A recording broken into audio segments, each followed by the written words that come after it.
Hello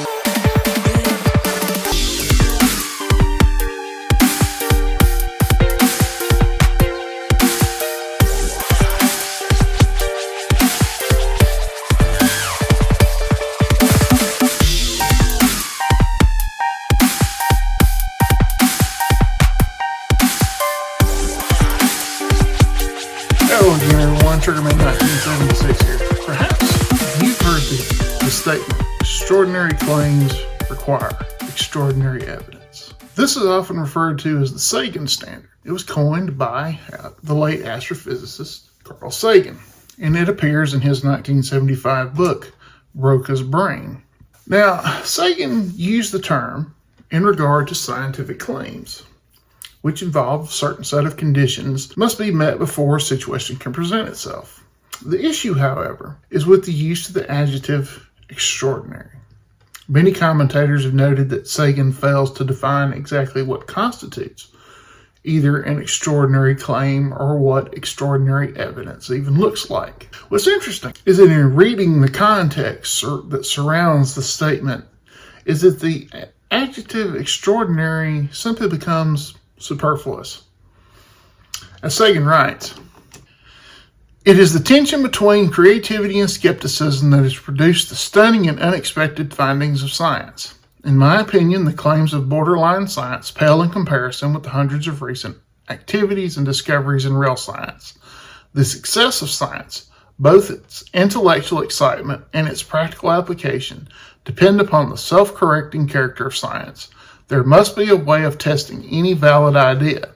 It must be possible to reproduce any valid experiment. The character or beliefs of the scientist are irrelevant. All that matters is whether the evidence supports his contention.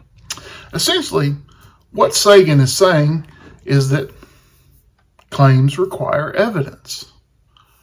Most of us would likely agree with this, but that still leaves us asking, what does extraordinary have to do with the claim? Well, it turns out it's not so much about the claim itself, but what is being claimed. Confusing, I know, but that requires us to define the term claim. Wikipedia gives us two definitions. First, a claim is simply a debatable statement. Subsequent to that are two types of claims. An objective claim, which can be proven to be either true or false. Then there's the subjective claim, which is just merely about personal preference. It's neither true nor false. But here's where things get really interesting. Say an atheist and a Christian are engaged in debate over some objective claim. Say like, Jesus rose from the dead. The atheist says, that's an extraordinary claim. The Christian, all he has to point out is, that's a subjective claim about the claim. Why is this important? Well, it has to do with a recent video by Dustin, the Non-Alchemist. In this video, the Non-Alchemist is poking fun at Michael Jones of Inspiring Philosophy, who is responding to a video by atheist Stephen Woodford, also known as Rationality Rules. I know, this is the inception of response videos. But hang in there, because it's how Dustin defines his terms is interesting. An extraordinary claim is a claim that has a very low prior probability, where prior probability is just how likely something is before looking at the evidence. Now, notice how he defines the term extraordinary claim. An extraordinary claim is a claim that has a very low prior probability. Here's the question, though. Who determines what that probability is and whether it's low or whether it's high? Which goes to one of Woodford's objections regarding Jones' discussion of the question of what an extraordinary claim is. When someone says that, they're saying, well, I already have a worldview I've determined, and anything that goes against it is extraordinary. So if it contradicts my worldview, it therefore is extraordinary, and I need to have... No, Michael, for goodness sake. According to my worldview, domestic cats don't weigh over 40 kilos. Well, Woodford has a certain conception of what a domestic cat is. And he might say that it's normal to have a domestic cat that weighs between 8 and 11 pounds. But what if it was normal to have domesticated cats that were upwards of 90 pounds? In fact, there are some people who have such cats, such as leopards, or even tigers. Now, while not typical, there are people who have such as pets. Are they crazy? Maybe. Who am I to judge? The question is, how does one define what a domestic cat really is? Of course, I'm being somewhat facetious here. And I hope that you can see the point that I'm trying to make, which is that sometimes we can rather arbitrarily limit what we're willing to conceive of as normal, typical, or even probable. Why is this important? And what's the relevance of it to, say, the resurrection of Jesus? As for the prior probability of miracles, we have very well established generalizations about how nature operates, and if those accord with your experience of every second of your life, then it's completely reasonable to view the prior probability of the resurrection as low. Whenever an atheist says something like that, it makes me wonder what it is they think Christians are actually claiming about the resurrection in particular, or about miracles in general, and whether they actually understand the claim that's being made. Something I believe can be demonstrated by a rather famous analogy. I'm staying in a hotel here. I put $100 in the drawer. I put another 100 in on Tuesday night, so we got $200. I wake up on Wednesday and I find $50. Now, what has been broken? The laws of arithmetic or the laws of Texas? Well, what has been broken? The laws of arithmetic or the laws of Texas? The laws of Texas. How do you know? Because the laws of arithmetic have not been broken. Isn't that so? You know that 100 plus 100 equals 200. You don't say, that was yesterday equal 50 today. You'll not get far in banking if that's the way you work. Now, here's a very interesting thing. The mistake was to think that that drawer was a closed system. It turned out not to be. A thief came and put his hand in. Mathematics can't stop that. But it's the mathematics that can't be broken that tells me that a hand has been put into the system and pulled $150 out. It's exactly the same. Jesus rose from the dead. He didn't break the laws of nature. If I were claiming as a Christian that he rose from the dead through some natural mechanisms going on in the tomb 5 minutes before it happened, then it would be breaking the laws of nature. But the biblical claim is that God raised him from the dead by his power. And the central issue then is this world a closed system of cause and effect?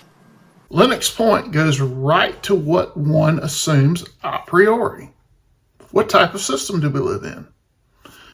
If it's a closed system, then we have neither the ability to explain the input of information, not only the compounding of money that's been placed into the drawer, but the introduction of the money that begins the situation, much less the existence of the drawer itself.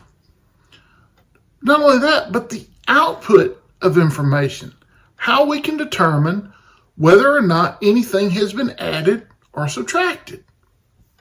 Now, Destin appeals to philosopher Greg Cavin's presentation in his 2012 debate with Michael Licona. So, God's self-revelation in nature shows that he has an exceptionally strong tendency not to interfere supernaturally in the course of nature. We hardly ever see God intervening supernaturally. God removes himself from the situation. We can see more specifically, God reveals every day in our everyday experience and in science that he possesses an exceptionally strong tendency not to supernaturally raise dead people from the dead. I know so far of no dead people who God has raised from the dead in my own life. Since whatever God wills to happen must happen, it follows that the antecedent probability that God would will that Jesus rise from the dead is astronomically low. And since God is omnibenevolent, it follows he must have the best reasons for choosing not to raise Jesus from the dead. All right, this enables me to form the following anti-resurrection prior probability argument. Let's take a look at it. 99.9999999% of the dead are not supernaturally interfered with by God, and he does not raise them from the dead. Jesus was dead, so it's virtually certain that Jesus was not supernaturally raised from the dead by God. Now, if you paid attention to Cavin's presentation, you heard a profound degree of personal incredulity on his part. And it's essentially summed up as, if I didn't see it, it didn't happen. Well, that's fallacious. And there's also a fallacious appeal to probability. And it's something that Licona points out in his response to Cavin. Talks about relative frequency. We don't see God raising people from the dead. There have been 100 billion people estimated to live and die on our earth. And bracketing Jesus, at least, we don't have any good evidence of God raising any of those. And so therefore, the prior probability of Jesus being raised from the dead is, let's say, 1 in 100 billion. Ladies and gentlemen, this is a really bizarre way of calculating probability when it comes to historical investigation. This is why historians don't do these kinds of things with these kind of statistical inferences. Imagine if historians were to do that with the hypothesis that the US dropped nuclear bombs on Japan in World War II. In all of human history, how many nuclear bombs have one nation dropped on another prior to World War II or after? It's never happened. So would we therefore say that the prior probability of the US dropping nuclear bombs on Japan is 1 chance in 100 billion? Of course not. That's an insane way of doing history. Historians don't do that. We would look at the evidence. There's the claim the US dropped nuclear bombs on Japan in World War II. All right, what's the evidence? We assess the evidence, and then we look at different hypotheses, and we choose a hypothesis that best explains the evidence. Licona's point is simple. You don't do history based on prior assumptions. You do it based on evidence. So, what does Dustin's argument essentially boil down to? But as it happens, God doesn't exist anyway. Well, Dustin, that's an extraordinary claim, and it's going to require some extraordinary evidence.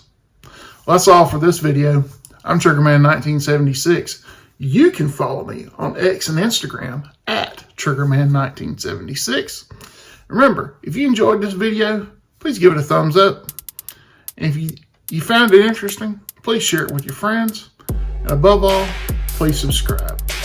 And until next time, thanks for watching.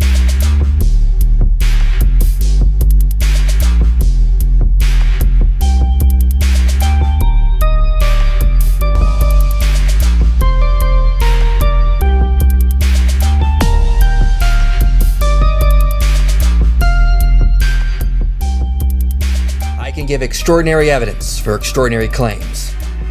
And it's simple, really. From now on, when anyone says extraordinary claims require extraordinary evidence, well, I'm just going to label my evidence as extraordinary.